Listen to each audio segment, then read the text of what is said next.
Hello दोस्तों, मैं self Krishna Lohan और मैं आपसे उम्मीद करती हूँ कि आपके एग्जाम्स जो हैं अच्छे जाएंगे और आप अच्छी तैयारी कर रहे हैं। मेरी तरफ से भी पूरी कोशिश है कि मैं आपके लिए बेस्ट से बेस्ट नोट्स लेके आऊँ और लिखने का तरीका साथ में सिखाऊं। दोस्तों, इसके साथ साथ जितने भी मॉडल टेस्ट पेपर है, प्रीवियस हो या लेटेस्ट हो, मैं आपके लिए हर तरह के क्वेश्चन पेपर यहाँ पे अपलोड करती हूँ। आप वहाँ से देख के अपनी तैयारी कर सकते हैं और अच्छे मार्क्स को गेन कर सकते हैं। तो दोस्तों, जितने भी मेरे हाथ से बने नोट्स हैं, आप उनको अच्छे से पढ़िएगा, अच्छे से देखिएगा, क्योंकि मैं पूरी गारंटी लेती हूँ कि अगर आप जैसे मैंने बताया वैसा करते हैं तो आपके मार्क्स बहुत ही बेहतर आएंगे। और ये मेरी पूरी उम्मीद है आपसे कि आप भी बहुत अच्छे से उन चीज़ों को सीख रहे होंगे। दोस्तों, अगर आप मेरे चैनल पर नए हैं तो चैनल को सब्सक्राइब कीजिए और मुझे सपोर्ट कीजिए, ताकि मैं आपके लिए और ज़्यादा बेहतरीन काम करूं। और जितनी ज़्यादा मैं मेहनत करूंगी उतना ज़्यादा आप सभी को उसका बेनिफिट होगा। फ्रेंड्स, आप मुझे किसी भी कंटेंट से रिलेटेड वीडियो बनाने के लिए कमेंट्स कर सकते हैं। मैं आपके लिए हर तरह की वीडियो बनाने के लिए यहाँ पे प्रतिबद्ध हूँ। और आज मैं आपके लिए लेके आई हूँ अभिप्रेरणा का टॉपिक, जो कि आपके जेबीटी से, बीएड से रिलेटेड है, एमएड से रिलेटेड भी है। तो दोस्तों, बहुत ही मोस्ट इंपॉर्टेंट क्वेश्चन मैं आपके लिए लेके आई हूँ। इसको अच्छे से समझिएगा और साथ साथ बने रहिएगा लिखने का तरीका। हालांकि मैं ये नहीं कहती कि राइटिंग मेरी अच्छी है, लेकिन फिर भी मैंने जो अटेम्प्ट करने का और जो तरीका मैंने इसमें इस्तेमाल किया है वो आपके लिए बहुत ही ज़्यादा फायदेमंद रहेगा। आप वीडियो को एंड तक देखिएगा, क्योंकि क्वेश्चन का जो इम्प्रेशन यहाँ पे बनेगा तो वो आपको आपके साथ ही बनेगा, क्योंकि मैं यहाँ जो मेहनत कर रही हूँ आपके अच्छे मार्क्स के लिए, आपकी अच्छी नॉलेज के लिए कर रही हूँ, आपको तरीके सिखा रही हूँ। तो वीडियो में बने रहिएगा। आज का हमारा टॉपिक है अभिप्रेरणा, मोटिवेशन जिसको बोलते हैं। इसको हम स्टार्ट करने जा रहे हैं और ये एक रिटन पैटर्न जो मैंने आपके लिए लिखा है वो आप यहाँ से टेक्निक्स जो ले सकते हैं। How to write, how to make your answer sheet impressive. अभिप्रेरणा शब्द की उत्पत्ति अंग्रेजी शब्द मोअर से बनी है। किसी कार्य को करते रहने के लिए लगन और उत्साह पैदा करती है। यानी अगर आप में अभिप्रेरणा है, देखिए मैं इसी से आपको बता देती हूँ कि आपको अपने दोस्तों से, अपने अध्यापक, माता पिता या किसी से भी अभिप्रेरणा मिल सकती है। आपको आंतरिक अभिप्रेरणा भी मिल सकती है अपने आप में सुधार निखार लाने के लिए। तो ये कोई ज़्यादा टफ क्वेश्चन नहीं है, बहुत ही आसान है, बस लिखने का तरीका देख लीजिए। मनुष्य का हर व्यवहार किसी न किसी उद्देश्य को लेकर होता है। वह जो कुछ भी करता है किसी न किसी से अभिप्रेरित होकर करता है। जैसे मैंने अभी बताया, किसी कार्य को सीखने के लिए किसी न किसी अभिप्रेरक का होना अनिवार्य होता है। जब तक कि वातावरण में अभिप्रेरक नहीं होता तो कोई भी मोटिवेट नहीं हो सकता। अब इसकी परिभाषाओं की अगर हम बात करें तो परिभाषाएं आप 1, 2 से 3 के आसपास लिख सकते हैं, जैसे भी आपसे लिखा जाता है, लेकिन 2 से कम मत लिखिएगा। वुडवर्थ ने कहा है, अभिप्रेरणा व्यक्तियों की वह दशा है या दशा का वह समूह है जो किसी न किसी निश्चित उद्देश्य की पूर्ति करने में सहायक होता है या उसकी पहल करने में सहायक होता है। वुडवर्थ ने ऐसा कहा है। यंग के अनुसार अभिप्रेरणा कार्य को प्रारंभ करने और उसे दिशा देने तथा गति बनाए रखने में सहायक होने वाला तत्व होता है।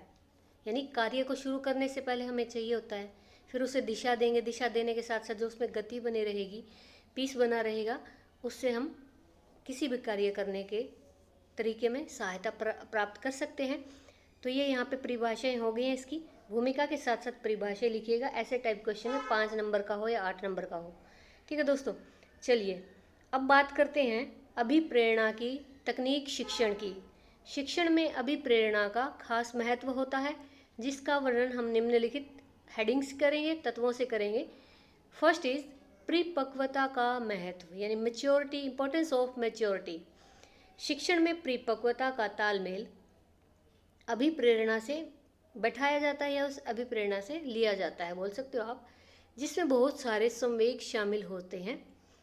उनकी परिपक्वता को ध्यान में रखा जाए तो अभिप्रेरणा ज़्यादा फायदेमंद रहती है। देखिए, शिक्षण में परिपक्वता का तालमेल अभिप्रेरणा से बिठाया जाता है, यानी जब हम मैच्योर होते हैं तो उसको हम सिस्टमैटिक मोटिवेशन से मैचअप करते हैं, जिससे बहुत सारे संवेग शामिल होते हैं, यानी फीलिंग्स आ जाती हैं बहुत सारी, और जो हमें मैच्योरिटी का ध्यान रखने में सहायक होती हैं। इसलिए अभिप्रेरणा ज़्यादा फायदेमंद रहती है जब हम मैच्योर होते हैं। निश्चित उद्देश्य देखिए, सीखने की प्रक्रिया पर उद्देश्यों और ज्ञान का प्रभाव अत्यधिक होता है। यानी कि जब हमें ज्ञान होगा या हमारे उद्देश्य जब हम टारगेट सेट करेंगे तभी तो हम उसकी प्रक्रिया को आगे बढ़ा सकेंगे। अतः अध्यापक को चाहिए कि वह विद्यार्थियों के सामने पहले सारे उद्देश्य स्पष्ट कर दे, इसके बाद वो प्रोसेस को चलाए। आप इसमें लिख सकते हो। थर्ड इज प्रशंसा व निंदा।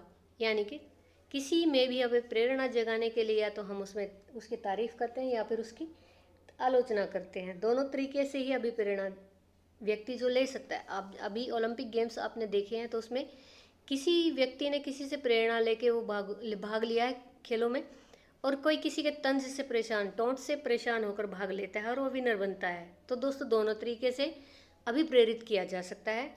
बहुत से अध्ययनों के लिए प्रशंसा और निंदा का बहुत महत्व है। प्रशंसा के लिए आयु, लिंग आदि पर भी विचार करना पड़ेगा। अध्यापक प्रशंसा सोच समझकर करें। देखिए इसमें अगर अध्यापक प्रशंसा बच्चे की ज़्यादा ही कर देता है तो बच्चा क्या हो जाता है, और कॉन्फिडेंट, यानी इसमें घमंड भी आ जाता है। अगर वो सोच समझकर उसकी प्रशंसा करता है, यानी एक सीमा के अंदर प्रशंसा करता है, तो बच्चे में ऐसी कोई स्वाभाविक गतिविधि नहीं बनती जिससे कि वह अपने आप में या दूसरे को भी परेशान करे। फोर्थ, सीखने में अभिप्रेरणा का क्या महत्व होता है यह देखते हैं हम। परिणामों का ज्ञान, उच्च आकांक्षाएं तथा स्पष्ट उद्देश्य विद्यार्थी में अभिप्रेरणा लेकर आते हैं। यानी परिणामों का ज्ञान होता है जब किसी को उम्मीद लगाते हैं कि इस तरह का रिजल्ट आएगा, हमारी हाई एम्बिशंस होंगी या हमारे जो क्लियर बिल्कुल एम्स होंगे कि हमने करना क्या है, तो ये विद्यार्थी में अभिप्रेरणा पैदा करते हैं। विद्यार्थी प्रत्येक अवस्था व क्षेत्र में इन विचारों के साथ आगे बढ़े तो सफलता बिल्कुल उनको हासिल हो सकती है। दोस्तों टारगेट सेट कर लीजिए, उसके बाद अपने एम्स को जगाइए और उद्देश्यों पर काम कीजिए। फिफ्थ, प्रतियोगिताएं। एक सकारात्मक प्रतियोगिता भी अभिप्रेरणा को जागृत करती है। कैसे? शुद्ध मन से प्रतियोगी बनना, यानी कि ओपोनेंट, अगर दोनों तरफ से ओपोनेंट एक दूसरे के अभिप्रेरक बनते हैं तो उनमें ज़्यादा कंपटीशन आता है, ज़्यादा मेहनत की जाती है और बेहतर व्यक्ति बनते हैं और अभिप्रेरित होते हैं। उनमें आत्मचिंतन अभिप्रेरणा का ही एक चरण होता है। यानी जब अभिप्रेरित होता है व्यक्ति तो कैसे होता है, वो अपना आत्मचिंतन करता है कि मैं किस लायक हूँ, किस बेस पे, किस स्टैंड पे खड़ा हूँ और मुझे करना क्या है। ये प्रतियोगिता ही व्यक्ति में लेकर आती है।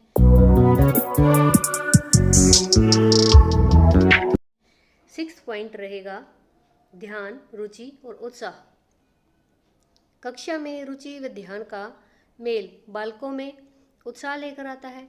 ध्यान की कमी के कारण बालक में अभिप्रेरणा जो है विकसित हो जाती है, वरन अध्यापक को बालकों में रुचि पैदा करनी पड़ती है। अब देखिए कई बार ध्यान की कमी हो जाने के कारण बच्चे जो है पूरी तरह से मोटिवेट नहीं हो पाते हैं, तो टीचर को क्या करना होता है उस टाइम, उसका जो ध्यान है, उसकी जो रुचि है विषय में या किसी भी गतिविधि में, उसको अध्यापक को जगानी होती है जिससे कि वो अभिप्रेरित होकर उस पर ध्यान देकर आगे उस चीज़ को सीख सके।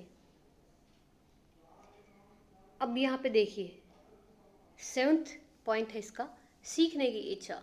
अभिप्रेरणा एक ऐसा तत्व होता है जो बालकों को सीखने के लिए प्रेरित करता है और बिना इच्छा के कोई भी विद्यार्थी सीखने की ललक नहीं बना पाता। यानी कि जब विद्यार्थी में इच्छा ही नहीं होगी, सीखने की इच्छा ही नहीं होगी, तो वो अभिप्रेरित तो होगा ही नहीं। यहीं पे वो उसका जो कार्य है, विकास जो है रुक जाता है, यानी उसमें इच्छा जगानी पड़ती है। 8 पॉइंट रहेगा यहाँ पे दृष्टिकोण का महत्व। दृष्टिकोण नए अनुभव लाने में अभिप्रेरित करता है। यानी कि जब हमारा एटीट्यूड, यानी हमारे जो विचार होंगे वो नए होंगे या उनसे हमें नया अनुभव प्राप्त होगा, तभी तो अभिप्रेरित होते हैं हम। दृष्टिकोण नए अनुभव, रुचियों, ध्यान को लाने में सहायक होता है। अब दृष्टिकोण का काम क्या होता है कि हम विचार बना लेते हैं किसी चीज़ से रिलेटेड, तो कैसे बनाएंगे? जब हमने उसके बारे में कुछ अनुभव किया होगा या उसके अंदर हमारी रुचि या ध्यान होगा, तभी तो हम उसमें ध्यान बना पाएंगे, उस पर काम कर पाएंगे। अब देखिए दोस्तों, ये इसकी विशेषताएं हैं अभिप्रेरणा की। अब चलिए हम मेन इसकी थ्योरी देने वाले की बात कर लेते हैं, मैस्लो का अभिप्रेरणा सिद्धांत।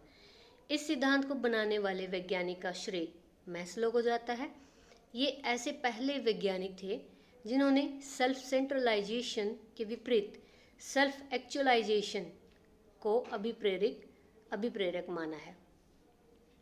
यानी इसमें क्या है, सब केंद्रीयकरण से अलग इन्होंने क्या, सेल्फ वास्तविक, या इसको बोल सकते हो आप अभिप्रेरणा का सिद्धांत है ये, सेल्फ एक्चुअलाइजेशन इसको प्रतिपादित किसने किया है? मैस्लो ने किया है।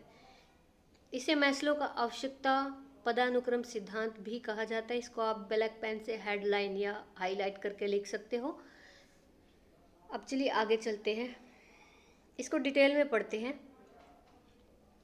मैस्लो ने इन 5 प्रकार की आवश्यकताओं तथा सुरक्षा श्रेणी को रखा है। इसमें क्या रखा है उसने? 5 प्रकार की आवश्यकताएं किस तरह की होती हैं वो भी हम पढ़ेंगे, और सुरक्षा श्रेणी में रखा गया है। अब इसमें 2 प्रकार की आवश्यकताएं बताई गई हैं, निम्न और उच्च स्तर की आवश्यकता। अब यहाँ पे पहले हम फर्स्ट पॉइंट से डिस्कशन कर लेते हैं, शारीरिक तथा दैहिक आवश्यकताएं। अभी प्रेरणा की बात हो रही है यहाँ पे, ध्यान से आप इस क्वेश्चन को अपने माइंड में रखिएगा कि किस क्वेश्चन से रिलेटेड आप बातें लिख रहे हैं। शारीरिक आवश्यकताओं को इस श्रेणी के सर्वोच्च स्थान पर दिखाया गया है। व्यक्ति की प्रमुख शारीरिक आवश्यकताएं भूख, प्यास, काम, अन्य प्रकार की शारीरिक आवश्यकताएं शामिल हैं। शारीरिक आवश्यकताएं जो है व्यक्ति की, मैस्लो के अनुसार सबसे नीचे वाले अनुक्रम में आती हैं, सबसे नीचे वाली या निम्न स्तर की आवश्यकता मानी जाती है ये। दूसरी है सुरक्षा संबंधी आवश्यकताएं। मैस्लो के अनुसार व्यक्ति की शारीरिक या दैहिक आवश्यकताओं की संतुष्टि हो जाने के बाद व्यक्ति को फिर क्या आता है? सुरक्षा संबंधी प्रक्रियाएं उसकी प्रबल हो जाती हैं।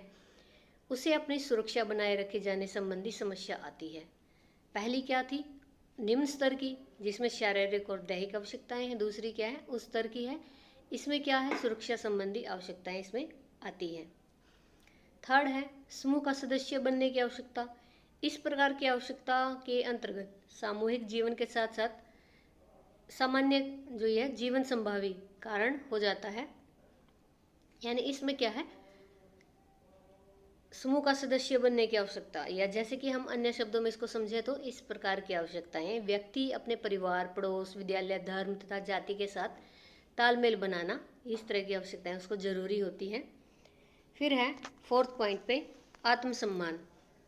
आत्मगौरव, आत्मसम्मान जैसे पद, ख्याति, सामाजिक सफलता या यश, ये क्या है? आत्मसम्मान से जुड़ी हुई आवश्यकताएं जो हर एक व्यक्ति को चाहिए होती हैं।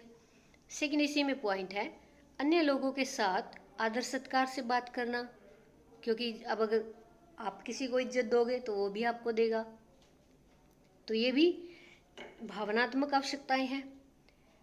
अब इसमें फिफ्थ पॉइंट है वास्तविकरण, यानी कि जो इसका मेन सिद्धांत है मैस्लो का, जिसके कारण व्यक्ति को वास्तविकता का अंदाजा हो, वह जिस चीज़ के काबिल हो उसे पाने में वो सफल हो जाए।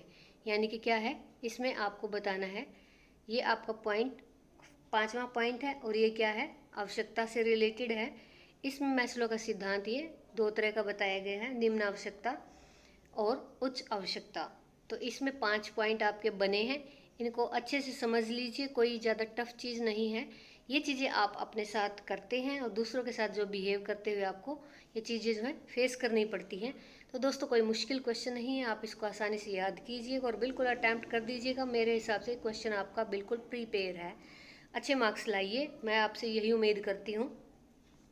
और देखते रहिए, मैं आपके लिए हर तरह के क्वेश्चन के आंसर्स, नोट्स, सारी चीज़ें मैं आपके लिए यहाँ बेसिकली तैयार कर रही हूँ। तो आप अच्छे से इनको देखिए और वीडियो में बने रहिए। नेक्स्ट वीडियो देखने के लिए press the bell icon so that you can get every updated video of your content. Good day.